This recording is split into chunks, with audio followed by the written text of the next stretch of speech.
الحمدللہ، اللہ تعالیٰ کا لاکھ لاکھ شکر ہے کہ مالک الملک نے اپنی یاد کی توفیق اور موقع عطا فرمایا۔ لاکھوں اور کروڑوں درود حضرت محمد مصطفیٰ صلی اللہ علیہ وآلہ وسلم پر، جن کے طفیل مالک الملک نے یہ مہربانی عطا فرمائی۔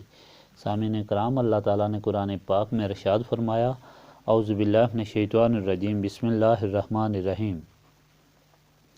وَلَمَّا جَاءَتْ رُسُولُنَا لُوطًا سِیَّ بِهِمْ وَذَاقَ بِهِمْ ذَرْعًا وَقَالَ هَٰذَا یَوْمٌ عَصِیبٌ وَجَاءَهُ قَوْمُهُ یُہْرَعُونَ إِلَیْهِ وَمِن قَبْلُ كَانُوا یَعْمَلُونَ السَّیِّئَاتِ قَالَ یَا قَوْمِ ہَؤُلَاءِ بَنَاتِی هُنَّ أَطْہَرُ لَکُمْ فَاتَّقُوا اللَّهَ وَلَا تُخْزُونِ فِی ضَیْفِی أَلَیْسَ مِنکُم رَجُلٌ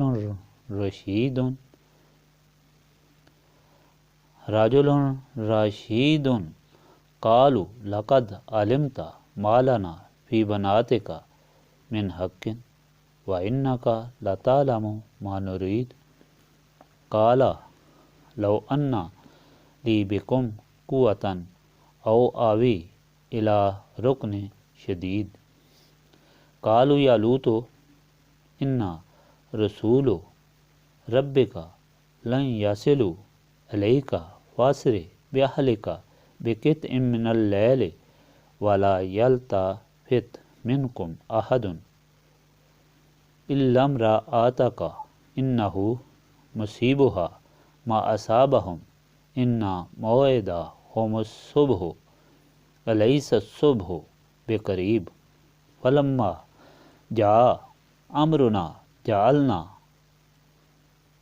عَالِیَہَا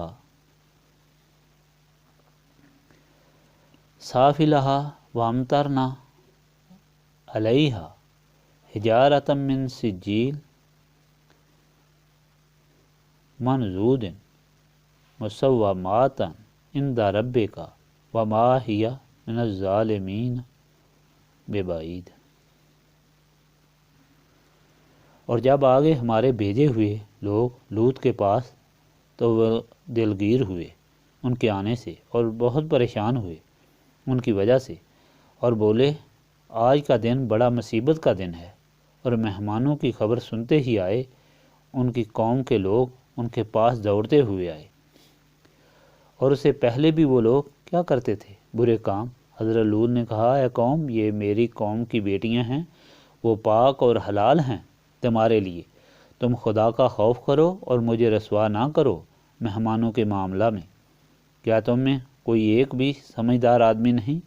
کہنے لگے، تم خوب جانتے ہو ہم کو تمہاری قوم کی بیٹیوں سے کوئی سروکار نہیں ہے، اور تم یہ بھی اچھے طریقے سے جانتے ہو کہ ہمیں کیا چاہیے۔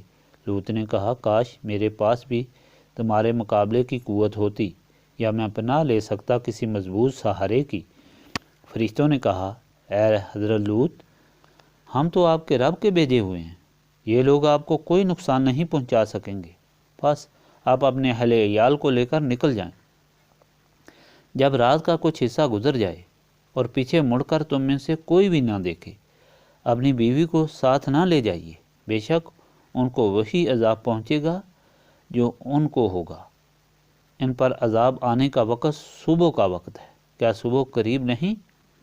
اور پھر جب آن پہنچا ہمارا حکم تو ہم نے کر دیا ان کی بلندی کو ان کی پستی میں، یعنی اوپر والا حصہ نیچے کر دیا، اور ہم نے برسائے ان پر پتھر کنکر لگاتار جو نشان زدہ تھے آپ کے رب کی طرف سے، اور نہیں ہے لوط کی بستی مکہ کے ظالموں سے کچھ زیادہ دور۔ آپ سنتے چلے آ رہے ہیں کہ کس طرح اللہ تعالیٰ کے رسول یکے بعد دیگر مخلوق کی ہدایت کے لیے اللہ تعالیٰ کی طرف سے آتے رہے۔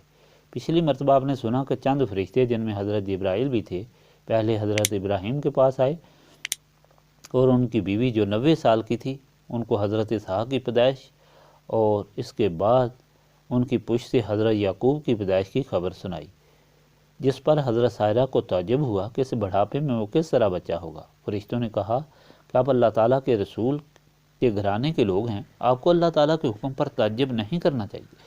اللہ تعالیٰ جو چاہتا ہے کرتا ہے۔ حضرت ابراہیم کو جب علم ہوا کہ فرشتے حضرت لوط کی بستی پر عذاب لے کر آئے ہیں تو انہوں نے عرض کی کہ جہاں اللہ تعالیٰ کا بندہ اللہ تعالیٰ کو یاد کرنے والا ہوتا ہے کیا وہاں عذاب نازل ہوگا؟ اللہ تعالیٰ نے فرمایا نہیں۔ تو حضرت ابراہیم نے لوط کا ذکر کیا، حکم ہوا ان کو اور ان کے فرما برداروں کو نکال لیا جائے گا۔ اس فرمان پاک سے یہ ہدایت ملی کہ اللہ تعالیٰ جو چاہے کر سکتا ہے۔ حضرت ابراہیم کی عمر 100 سال تھی اور حضرت سائرہ کی عمر 90 سال، ان کو بیٹا دیا۔ دوسری یہ بات کہ اللہ تعالیٰ کا بندہ اللہ تعالیٰ کی بارگاہ میں اپنی التجائیں اسرار کے ساتھ پیش کرتا ہے، اللہ تعالیٰ اپنی محبت اور مہربانی سے سنتا ہے۔ تیسری یہ بات کہ بیوی اہل بیت میں شامل ہوتی ہے۔ آج کا فرمان اسی تاریخ کا ایک حصہ ہے کہ وہ فرشتے وہاں سے لوط کی بستی کی طرف چلے جو وہاں سے قریب ہی 6 میل کے فاصلے پر تھی۔ ان لوگوں پر اللہ تعالیٰ کی ناراضگی تھی، ان کی انتہائی فحش حرکات پر، یعنی یہ کہ عورتوں کے بجائے مردوں کی طرف غلط عمل کا خیال کرتے تھے اور لوط کے بار بار سمجھانے پر نہیں مانتے تھے۔ فرشتے خوبصورت لڑکوں کی شکل میں تھے۔ جب بستی کے قریب پہنچے تو وہاں لوط کی صاحبزادیاں پانی بھر رہی تھیں۔ فرشتے ان کے پاس گئے اور پوچھا، یہاں ہمارے لیے کوئی مہمانی کر سکتا ہے؟ انہوں نے دور سے اپنا گھر دکھایا اور خود اپنی قوم کی حرکات سے واقف ہونے کی وجہ سے پریشان ہو گئی۔ فرشتے آگے گئے تو لوط کھیت میں کام کر رہے تھے۔ آپ سے ملے، آپ مہمان نواز ہونے کی وجہ سے انہیں اپنے گھر لے گئے، لیکن قوم کی حرکات پر مطلع ہونے کی وجہ سے سخت پریشان ہو گئے۔ قوم کو جب پتہ چلا کہ اتنے خوبصورت لڑکے آئے ہیں تو وہ دوڑے لوط کی طرف۔ ان کو یہ خبر لوط کی بیوی جو کفار سے ملی ہوئی تھی نے دی۔ حضرت لوط نے ان کو کہا کہ یہ تم غلط کر رہے ہو، تمہارے پاس قوم کی لڑکیاں پاک صاف موجود ہیں، تم ان سے نکاح کر لو اور زندگی اللہ تعالیٰ کے حکم کے مطابق گزارو، ایسا ظلم نہ کرو جس پر تمہیں عذاب الہی گھیر لے۔ انہوں نے جواب دیا کہ تم ایسی بات کیوں کرتے ہو جو ہم نہیں مانتے، ہمیں لڑکیوں سے کوئی سروکار نہیں، یہ لڑکے ہمارے حوالے کرو۔ اس پر لوط جب بہت پریشان ہو گئے تو فرشتوں نے بتا دیا کہ آپ فکر نہ کریں، یہ ہم تک نہیں آ سکتے، ہم اللہ تعالیٰ کے فرشتے ہیں اور ان پر عذاب لے کر آئے ہیں۔ صبح عذاب نازل ہوگا۔ حضرت لوط نے فرمایا، صبح تک معلوم نہیں یہ کیا کریں؟ تو فرشتوں نے بتایا کہ یہ کچھ بھی نہیں کر سکتے، صبح قریب ہے، آپ رات کے آخری حصہ میں اپنے فرما برداروں کے ساتھ یہاں سے نکل جائیں اور مڑ کر ادھر نہ دیکھیں۔ چنانچہ حضرت لوط اپنے غلاموں کے ساتھ نکل گئے۔ ان کی بیوی جو کفار سے ملی ہوئی تھی وہ پیچھے رہ گئی۔ صبح جبرائیل نے اپنے پروں پر ساری بستی اٹھائی، یہاں تک کہ ان کے جانوروں کی آوازیں آسمان تک آتی تھیں۔ پھر اسے پلٹ کر زمین پر دے مارا جس سے وہ خاک ہو گئے۔ پھر ان پر آسمان سے پتھر برسائے گئے جس پر ایک کافر کا نام لکھا ہوا تھا اور وہ اس پر گرا۔ اس طرح سب لوگ نیست و نابود ہو گئے، وہی بچے جو اللہ تعالیٰ کے رسول کی اطاعت کرنے والے تھے اور اللہ تعالیٰ کے نبی سے نسبت رکھنے والے تھے۔ بیوی جو نسبت نہ رکھتی تھی وہ بھی کفار کے ساتھ نیست و نابود ہو گئی، اور ان کا انجام وہی ہوا جو اللہ تعالیٰ کے باغیوں کا ہوتا ہے۔ گویا اللہ تعالیٰ گزشتہ تاریخ کو بتاتا ہے کہ اللہ تعالیٰ کے رسول کے باغیوں کو ہدایت دے رہا ہے۔ کیا مشرکین مکہ، اے یہود و نصارہ، اندھے ہو کر اللہ تعالیٰ کے رسول کی مخالفت نہ کرو، یہ تو تمہاری ہدایت کے لیے آئے ہیں، ان کی اطاعت سے تم دونوں جہانوں میں سرخرو اور سرفراز ہو گئے، ورنہ دیکھ لو تم سے پہلوں کا کیا انجام ہوا۔ اللہ تعالیٰ بہت مہربان ہے، رحمان و رحیم اور کریم ہے، مگر جب بندے اللہ تعالیٰ کے رسول سے بدتمیزی کر رہے ہوں اور حد سے گزر جائیں تو پھر اس کا عذاب بھی شدید ہو سکتا ہے۔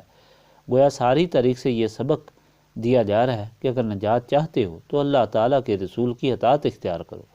یہاں نسبت رسولی صلی اللہ علیہ وآلہ وسلم کی اہمیت بتائی جاتی ہے اور اسے حاصل کرنے کے لیے یاد الہی کرائی جاتی ہے، جس طرح آج کی محفل ہے۔